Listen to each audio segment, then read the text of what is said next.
Addunyaa kanarratti rabbiin fayyaa yoo namaa kenne dhawaatuma oolanii bulaniin raajii arguu. Raajii gochaaf jecha kan raajee nama hin dhiifne kan namni raajeffatu sunu maaf akkatti nama raaja jedhee raajeffatamu dinqii dachii guutee haga maqfamee dharri haqoomee dhugaan baddee dharri aangome kanatu nu raajee waan nu raajii kana waliin akka raajeffannu raajii kana qabannee isiniif dhiyaannee raajii kana walumaan laallaa hanga xumura sagantaa kennaatti nu waliin turaa jecha. Nagaa siin dagannee daawwattootaa fi hordoftoota keenya kabajamoo akkam nagaa jirtu nageenyi rabbii bakkuma isin jirtanitti isinirra haa jiraatu jecha Anolee Global Media irraa oduu guyyaa har'aa qabannee isiniif dhiyaannee irraa odeeffannoo guyyaa har'aa kan isin biraan gahu Antolchaa Huseenii gara odeeffannoo guyyaa har'aa qabannee isiniif dhiyaanneetti ce'uun duratti tamsaasa idilee guyyaa guyyaan Anolee Global Media irraa isiniif darbu bifa salphaa ta'een argachuuf toora YouTube channel keenyaa subscribe gochuun akkasuma page Facebook keenna like follow gochuun odeeffannoolee biyya keessaa fi addunyaalessaa bifa salphaa ta'een battaluma gadi dhiifamanitti argachuu dandeettu. Akkuma beekamu torbaan lamaan darbee Itoophiyaan raafama siyaasa hamaa keessa galuun yaaddoo guddaa uummattoota isiitti ta'uun ni yaadatama. Garuu gaafiin guddaan jiru rakkoo kanaaf eenyutu sababa ta'edha. Eenyutu Jawaar Mohammad ajjeesuuf waraana bobbaase?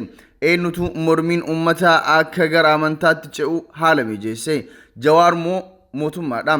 Maarree Dr. Abiy dogongora ofii dalagee maaf Jawaaritti quba qaba?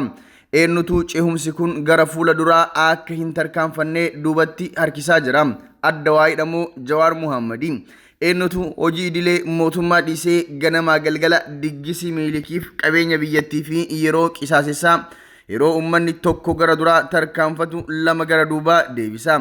Ajaa'ibummaa. Ajaa'ibichi mee walumaan dubbifnaa raajii isaas walumaan ilaalla.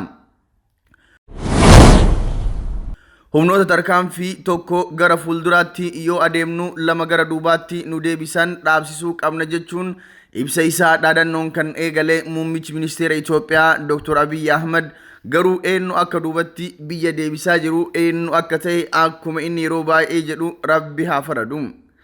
Dr. Abiy ibsa isaanii kennaanis hokkora tibbana uumamee tureen lubbuun namoota 86 kan darbe yoo ta'u namoota lubbuun darban keessaa dhiirota 82 fi dubartoota 4 jedhan. Sabummaan ammoo Oromoon 50, Amaarri 20, Gaamoon 8, Silxeen 2, Guraageen 1, Hadiyyaan 2 fi Argobbaa 1 yoo ta'u namni tokko immoo sabummaan isaa hin beekamnes jedhaniiru. Namoota du'an keessaa 40 hordoftoota amantaa kiristaanaa yoo ta'an 34 musliimaa fi 12 ammoo hordoftoota amantaa birootis jedhaniiru.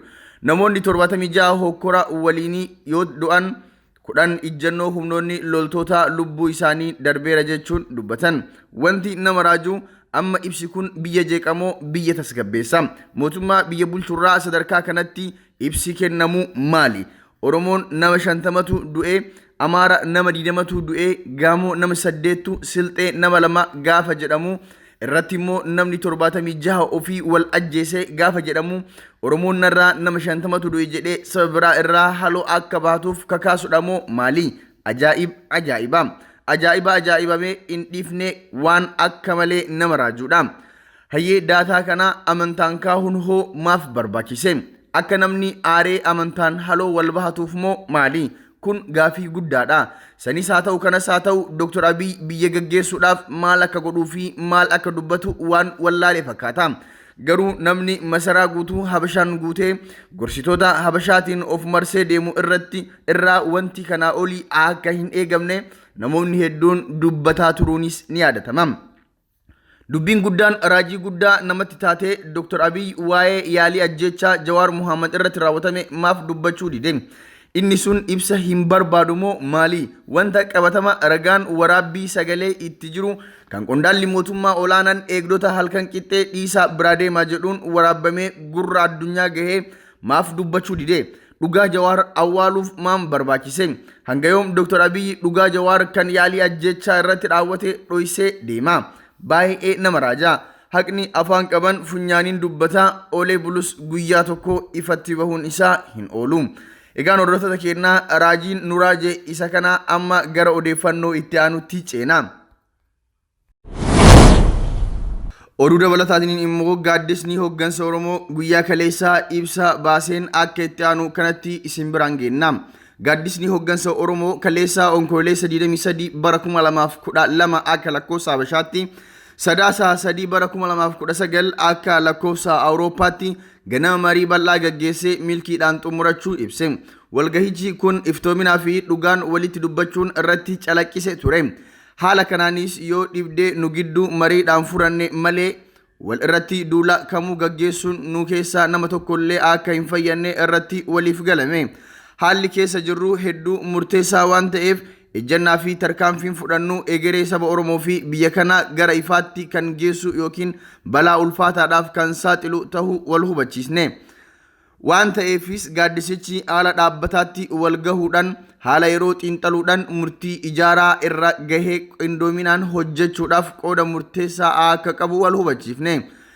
Dabalees madda dhiddeelee walitti mufii hanga har'aa nu mudatan ilaaluufis carraaqamee jira. Osoo gaaddisni akkasii kanaan dura dhugoomee jira ta'ee wal shakkiin nu gidduu sadarkaa har'a irra jiru hin gahu ture jechuunis gaabbiin ibsame. Waan ta'eef ammaan booda garuu gaaddisa kana jabeessinee furmaata rakkina nu gidduutti dhalate of duras dhalachuuf malu iftoominaan waltaanee barbaaddachuu irratti waltaane. Wanti wal nu taasisu inni guddaan hundi keenya dantaa saba keenyaaf uummattoota biyya keenyaa eegsisuu, federaalizimii sabdaneessaa amma jiru cimsuu fi dimokiraatessuudhaaf hojjechuudha. Sirna federaalizimii sabdaneessaa dhugaa, walqixxummaa, bilisummaa fi obbolummaa uummattootaa keessatti mirkanaa'e dimokiraasiin keessatti dagaagee lafa qabsiisuu irratti akkaataa waliin hojjechuun danda'amu irratti waliif galuun kallattii itti aanu kaa'amee jira. Rakkoo nageenyaa akka waliigalaatti Oromiyaa keessatti mul'achaa jiruu fi rakkoo tibbana naannoo keenya keessatti uumameef dhimmoota sababa bu'uuraa ta'an irratti mariin bal'aan erga godhamee booda furmaata waaraa fiduuf hojiitti wal ramannee jirra. Akkasumas filannoo fuuldura keenya jiru nagaa dimokiraatawaa fi haqa qabeessa akka ta'u akkasuma tarsiimoo akkamiin tarkaanfachuu qaba kan jedhu irratti qorannoo gabaabaan erga gaggeeffamee booda marii bal'aa fi gadi fagoo gaggeessuudhaan kallattii fuula duraa waliin kaawwachuuf murteessine. Dhuma irratti jijjiirama akka biyyaatti eegalame bu'uura cimaa fi amansiisaa irra dhaabuuf qooda fudhattoota siyaasa biyya kanaa waliin marii itti fufiinsa qabu gaggeessuun barbaachisaa ta'uu amanuun humnoota siyaasa biyyattii kan Oromoon ala jiran waliinis qunnamtii uummannee wajjin hojjechuudhaaf haala nu dandeessisu itti deebinee mari'anna jedhamee murtaa'e. Gaaddisaa hooggansa Oromoo Finfinnee. Oduu biyya alaatiin haleellaa boombii daangaa Suuriyaa fi Turkiyaa irratti raawwatameen yoo xiqqaate namoonni 13 ajjeefamuun gabaafame. Haleellaa boombii konkolaataa irratti kiyyeeffame kan guyyaa kaleessaa magaalaa Xaayib jedhamu keessatti raawwatameen yoo xiqqaate namoonni 13 ajjeefamuu fi 30 ol ammoo kan madaayan ta'uu ministeerri ittisa Turkiyaa beeksise. Magaalattiin kanaan dura to'annoo finciltoota Kurdii jala kan turte yoo ta'u duula Turkiyaan dhiheenya kaaba Suuriyaa keessatti gaggeessaa jirtu hordofuun lola hamaa booda to'annaa waraana Turkiyaa jala galte ta'uu odeeffannoon ni addeessa. Ministeerri ittisa Turkiyaa ibsa baaseen haleellaa kana garee finciltoota Kurdii kan raawwate ta'uu ibsuun haleellaan luynoonni raawwatan kun siviilota dhiheenya gara qe'ee isaaniitti deebi'an irratti kan xiyyeeffate jechuun yakke. Haa ta'u malee gareen mirga namummaa Suuriyaa jedhamu gama isaatiin haleellaa kanaan namoota ajjeefamaniif madaayan jidduu loltoonni finciltoota Suuriyaa mootummaa Turkiyaatiin deeggaraman kan keessatti argaman ta'uu ibse. Duula Turkiyaan kaaba Suuriyaa keessatti jalqabde kana hordofuun jaarsummaa Ameerikaatiin finciltoota Kurdii fi Turkiyaa jidduutti waliigalteen dhukaasa dhaabuu kan mallattaa'e ture yoo ta'u akkaataa waliigaltichaatiin finciltooti Kurdii magaalaa Xalbayad dabalatee naannawa daangaa Suuriyaa fi Turkiyaa keessaa akka bahan murtaa'uunis ni yaadatama. Hordoftoota keenyaa kabajamoo oduun guyyaarraa qabannee isiniif dhiyaannee kan raajii guddaa namatti uumuu fi oduun akkasuma ibsa gaaddisa hooggansa Oromoo akkasuma oduun biyya alaa isuma kana borimmootu sagantaa birootiin qabannee kan isiniif dhiyaannu ta'a.